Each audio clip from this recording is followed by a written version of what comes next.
북한 김정은 노동당 위원장과 트럼프 미 대통령이 오는 5월에 정상회담을 엽니다.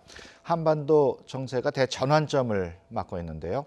김영석 전 통일부 차관, 박원건 한동대 교수와 함께 이야기 나눠보겠습니다. 어서 오십시오. 네, 안녕하십니까. 안녕하십니까. 김정은 위원장의 대화 제의에 대해서 트럼프 대통령이 전격적인 수용 의사를 밝히면서 북미 간의 첫 정상회담이 가시권에 들어오고 있습니다. 북미 간의 정상회담 거의 파격적으로 진행이 되고 있어요. 네, 그렇습니다. 우리가 예측을 못했죠. 정의용 실장이랑 서훈 원장이 이제 미국에 그동안 북한을 다녀와서 그 상황에 대해서 이제 미국 정부 당국자들에게 설명을 하러 간다고 했을 때만 하더라도 우리의 목표는 사실 미국 대화의 어떤 시작이었습니다. 대통령과의 이런 정상회담, 트럼프 대통령과 김정은 위원장의 정상회담까지 기대를 했던 것 같지는 않고요. 그럼에도 즉각적으로 그리고 어떻게 보면 즉흥적으로 그렇게 수용이 된 거죠. 물론 이제 김정은 위원장이 먼저 그 북미 정상회담을 요청을 했고 거기에 대해서 트럼프 대통령이 항구적인 어떤 핵에 대한 비핵화를 위한 조건, 일종의 저는 조건이라고 판단을 합니다만 그 조건을 달면서 5월 중에 만나겠다라고 얘기를 한 것으로 알려져 있습니다. 어떻게 보십니까? 일단 전반적으로 이제 파격이라고도 볼 수도 있겠습니다만은 이제 북한의 김정은 위원장이 금년도 들어서 여러 부분에 있어서 속도를 내고 있습니다. 남북 관계에 있어서도 이제 확대 발전을 시키고 그리고 또 핵 문제를 중심으로 해서 이제 미북 간의 관계도 이제 적극적으로 새로운 변화를 가져오고자 하는 이제 그런 의지가 이제 강했고 그리고 또 그걸 속도감 있게 하자라는 차원에서 이번에 이제 5월까지 해서 이제 미북 간의 정상회담의 가능성이 열리는 것 같습니다. 그래서 이런 과정에서 이제 중요한 거는 이제 제가 보기에는 일단 이제 미북 간의 직접적인 그 대화라든지 소통 자체가 이제 있지도 않았고 원활하지가 않았습니다. 이제 그런 과정에서 우리 대한민국에서 어떻게 보면 이제 적극적인 그런 노력의 결과로 이제 이러한 이제 결과가 나온 게 아닌가라는 거고 이제 중요한 것은 이제 지금부터 출발이라고 생각합니다. 이제 미국도 기본적으로는 이제 제재만 하겠다는 게 아니라 제재의 끝은 대화라고 했기 때문에 이제 대화를 통해서 북한의 비핵화를 이야기할 거고 조금 전에 이제 박 교수님 말씀하신 대로 5월까지 대화를 하는데 그게 이제 항구적인 비핵화를 이제 이루어내기 위한 대화다라고 이제 구체적인 목표를 명시했기 때문에 어떻게 보면 지금부터 시작이다라고 말씀을 드릴 수 있겠습니다. 이와 관련해서 백악관 대변인은 북미 정상회담과 관련해서 북한에 의한 구체적인 조치 또 구체적인 행동을 보지 않고는 만남을 하지 않을 것이다 이렇게 말했습니다. 이건 어떻게 해석을 해야 될까요? 세라 샌더스 백악관 대변인이 얘기를 했죠. 근데 아마도 지금 앞으로 한 80여일 정도 남았나요? 5월 중으로 그 북미 정상회담이 이뤄진다면 그때까지 미국 측에서 이런 반응들이 계속 나올 겁니다. 지금 미국 내에서도 분명히 두 가지 의견이 있거든요. 우리가 많이 얘기를 했습니다만 그 국무부를 중심으로 하는 이른바 이제 대화파가 있죠. 거기에 대해서는 어떤 전제 조건도 없이 일단 북미 대화, 미북 대화를 시작을 해야 된다라고 주장을 하고 있고 거기에 비해서 이미 이제 정부 당국의 당국자들, 미국 정부 당국 당국자들은 좀 우려의 목소리를 갖고 있습니다. 그리고 어떤 사전에 준비 없이 또 사전에 어떤 협의나 합의 없이 미국 정상 간에 만난다라는 것은 트럼프 대통령과 행정부에 적지 않은 부담이 될 수 있다라는 거거든요. 그래서 샌더스 대변인 얘기는 분명합니다. 다시 한번 목표로 확실한 것이죠. 만나긴 만나는데 그냥 대화를 위한 대화는 하지 않는다. 북한이 이전과는 다르게 전향적이고 구체적이고 확실하게 비핵화를 이룰 수 있는 어떤 그런 조치들을 분명히 보여야 된다. 이제 그것이 앞으로 한 80일 남은 동안 미북 간에 계속 좀 협의가 될 내용이지 않을까 그렇게 생각을 합니다. 북미 정상회담 추진을 앞두고 미국 언론들은 기대와 함께 우려의 목소리를 내고 있습니다. 특히 트럼프 대통령이 회담 준비가 잘 되지 않고 있는 거 아니냐 이런 우려가 나오고 있어요. 어떻게 보십니까? 전반적으로 어떻게 보면 이제 주요 인선 자체가 이루어지고 있지 않기 때문에 이제 그런 의견이 나오는 것은 당연하다고 생각합니다. 예. 그렇지만 이제 일단 미국이라는 체제 자체가 이제 시스템에 의해서 움직이는 체제이고, 그리고 더더욱 중요한 게 북한 문제라는 게 이제 90년대 초반부터 이루어진 문제이기 때문에 근년 한 30년 정도 계속 진행되어 왔던 이제 문제입니다. 그래서 이제 이런 부분에 대해서는 이제 미국도 과거의 역사적인 경험과 이제 본인들의 어떤 국가 이익을 토대로 한 전략적 방안이 분명히 있을 것이고, 예. 그걸 토대로 해서 이제 북한과 대화를 할 가능성이 있다라고 봅니다. 예. 그리고 저는 이렇게 생각합니다. 이제 정상 간의 이제 만남은 거기서 무언가 이제 성과가 있어야 되는 거고, 이제 트럼프 대통령의 이제 특성상 이거 자체가 문제가 해결되지 않고 뭔가 이제 소위 시간 벌기용이다 이런 쪽으로 이걸 입증하는 이제 만남은 원하지 않을 거란 말이죠. 예. 그렇기 때문에 이제 이렇게 백악관에서 대변을 이야기한 것은 정상회담을 하기 위한 이제 사전에 이런 여건이 있어야 된다라는 거고, 이제 중요한 것은 이제 그 정상회담 이전에 지금 미국 조야에서 이야기하고 있는 소위 그 탐색적인 대화, 이제 그러한 가능성은 뭐 여전히 열려 있다라고 생각합니다. 그래서 이제 탐색적 대화를 우선 시작해서 이제 미국 간에 서로의 입장을 교환하고 그런 과정에서 접점을 찾아가는 노력을 이제 기울이는 게 중요하다라고 생각합니다. 예.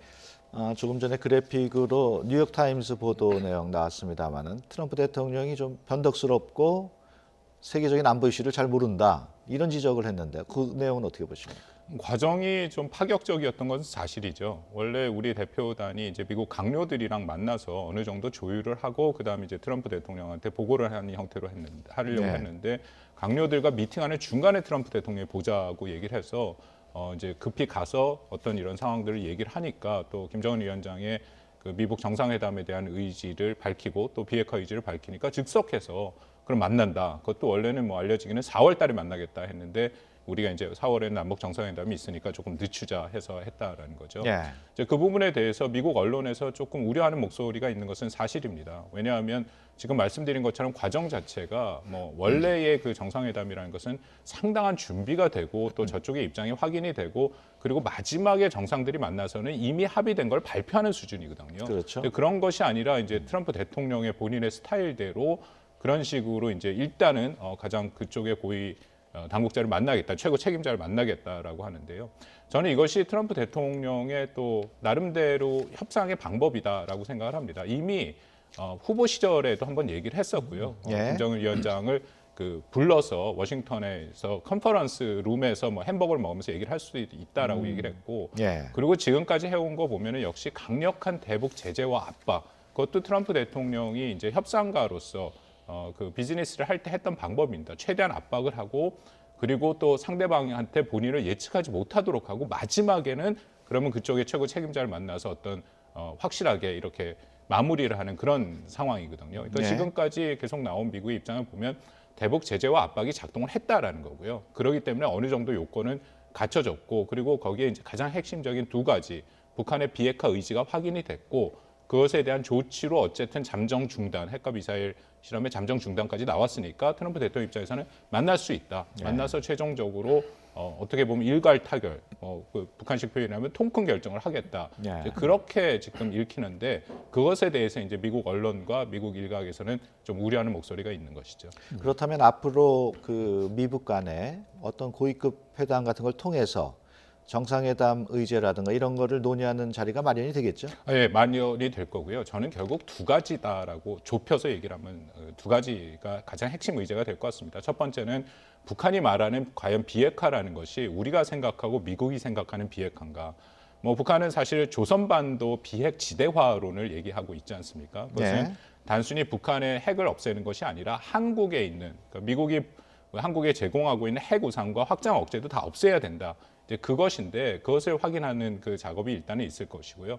두 번째는 지난번에 우리 그 대북 특별사절단이 갔다 온 후에 언론 발표문 저는 사망의 핵심이라고 생각을 하는데 북한이 핵을 가질 수 없는, 핵을 포기할 수 있는 이유 두 가지 중에 하나가 군사적인 그런 어떤 위협이고 또 하나는 체제 보장이거든요. 예. 결국 저는 체제 보장이 핵심이라고 생각합니다. 예. 그러니까 북한이 원하는 어떤 형태의 체제 보장이 북한이 지금 말하고 있는가? 우리가 늘 북한이 주장을 했던 어떤 주한미군 철수를 포함한 한미 동맹을 해체하는 형태의 체제 보장을 원한다 하면 대화는 더 이상 진전은 안 되겠죠. 그렇지만 어떤 다른 전향적인 형태의 체제 원정, 그것은 조금 더 말씀을 드린다면 북한의 어떤 핵과 그 경제 병진 노선 자체를 바꾸는, 그러니까 이게 어떤 국가의 정책적인 목표 자체를 바꾸는 건데요. 그건 조금 우리가 두고 봐야 될 거라고 생각이 듭니다. 네. 이번 북미 정상회담 김정은 위원장이 제안했다는 점이 굉장히 주목을 받고 있고 놀라운 점인데 과연 김정은 위원장이 이런 정상회담을 제안한 배경은 뭘로 봐야 될까요? 배경은 이제 조금 전에 박 교수님이 이야기한 대로 이제 북한이 핵 경제 병진 노선을 이제 항구적인 그런 국가적인 목표, 전략적 방향으로 추진을 하고 있습니다. 네. 그래서 우선 핵은 이제 작년에 북한이 공식적으로 이야기한 대로 국가적 핵무력이 완성됐다라는 판단하에서 두 번째 경제를 성장시키기 위한 그런 그 노력을 하는데 이제 경제 성장을 위해서는 우선 첫 번째로 남북 관계의 변화가 있어야 되고 이제 두 번째는 이제 국제사회 제재를 포함한 이제 미국 간의 이제 관계 정상화가 필요하다라는 이제 전략적인 판단을 김정은 위원장이 한 것 같습니다. 그런 상황에서 이제 이번에 이제 있었던 평창 동계올림픽을 계기로 해서 남북 관계 확대 발전을 하면서 이제 정상회담까지 일단은 이제 속도를 냈고요. 그 다음은 이제 미국 간에 있어서도 이제 보면 조금 더 속도를 내자 그런 차원에서 이제 소위 그 이제 조만간 빠른 시일 내에 이제 그 트럼프 대통령 만나고 싶다라고 한 것 같습니다. 그래서 이거는 이제 북한의 김정은 위원장이 뭔가 이제 나름대로 핵을 개발했고 그리고 경제 성장을 위해서 뭔가 판을 바꿔야 되겠다라는 이제 전략적인 결정하에서 속도를 이제 내고 있다라고 판단이 되겠습니다. 네. 저도 뭐 우리 김영석 차관님 말씀에 기본적으로 동의를 하고요. 그래서 뭐 더불어서 우리 문 대통령도 얘기를 했고 트럼프 대통령도 얘기한 것처럼 대북 제재와 압박이 작동을 했다라는 거죠. 그래서 대북 제재와 압박이 작동을 했고 그리고 우리가 예상하기는 이제 연말쯤 되면 평양에도 이런 제재와 압박에 대한 명확한 어려움의 징후가 나타날 것이다. 그것에 대해서 뭐 당연히 김정은 위원장이 생각을 했을 거고 또 하나는 말씀하신 우리 김 차관님 말씀하신 핵무력에 대한 자신감이겠죠. 이미 그 핵무력을 완성을 했다라고 했기 때문에 이제는 그 자신감을 갖고 남북 대화, 미북 대화에도 나설 수 있다. 이 두 가지가 작동을 했다라고 생각을 합니다. 근데 문제는 결국 그 병진 노선이 저는 핵심이라고 생각하는데 거기에 핵과 경제가 둘 다 들어가 있지 않습니까? 근데 비핵화를 한다라는 것은 거기에서 결국 핵을 빼야 되는데 그러려면 지금 김정은 시대에 들어서 계속 항구적인 지금 뭐 이미 얘기를 하고 있는 병진 노선 자체가 바뀌어야 되는 거거든요. 과연 그럴 만한 의지가 있을까? 이것이 앞으로 우리 4, 5월 달 우리가 주목해서 봐야 되는 부분이라고 생각을 합니다. 왜냐하면 현재까지는 노동신문에 우리가 쭉 읽어보면 그런 징후가 전혀 보이지는 않고 있습니다. 예. 그 김정은 위원장이 정상회담을 제의한 것과는 별도로 또 별도로 전한 특별한 메시지가 있다고 지금 보도가 나오고 있는데 어떤 메시지를 전했을까요? 글쎄요, 뭐 일부 보도에 의하면 친서를 뭐 정의용 실장이 김정은 위원장한테 받은 친서를 전달했다라고 하는데 그거는 아직 확인된 것 같지는 않고요. 근데 뭐 분명하게 얘기를 한 것은 뭐 일부에서는 이런 우리가 예측도 했었습니다. 뭐 예를 들어서 지금 북한이 억류하고 있는 미국인 3명 인질에 대한 석방 뭐 그런 거가 있었다고 하는데 지금 발표된 내용에는 그런 것들은 다 빠져 있고요. 정확하게 트럼프 대통령의 말을 빌려서 얘기를 한다면 북한의 비핵화 의지가 확인이 됐다. 이것은 단순한 핵 동결이 아니다. 그렇기 때문에 대화가 가능하다. 이제 그거죠. 그렇기 때문에 아마 정의용 실장이랑 서훈 원장이 그 부분에 대해서 트럼프 대통령한테 북한의 비핵화 의지, 그 말씀드린 조선반도 비핵화가 아니라 우리가 생각하는 어떤 그런 비핵화 의지에 대해서 정확하게 전달이 됐고 그것을 저는 트럼프 대통령이 받아들였다고 생각을 합니다. 네. 두 정상이 어디에서 만날지도 관심입니다. 그 앞서 우리 단신 보도한 내용에는 평화의 집이 유력하다는 식으로 미국 측에서 얘기는 나오고 있습니다만은 그 원희룡 제주지사는 제주도에서 열면은 좋겠다는 의사도 밝히고 어떻게 예상하십니까? 일단 이제 장소 부분에 있어서는 아무래도 이제 미국은 어떻게 보면 이제 김정은이 이제 워싱턴에 왔으면 좋겠다라는 거일 거고 그리고 김정은 위원장은 이제 트럼프 대통령이 이제 평양에 왔으면 좋겠다 이제라는 입장일 겁니다.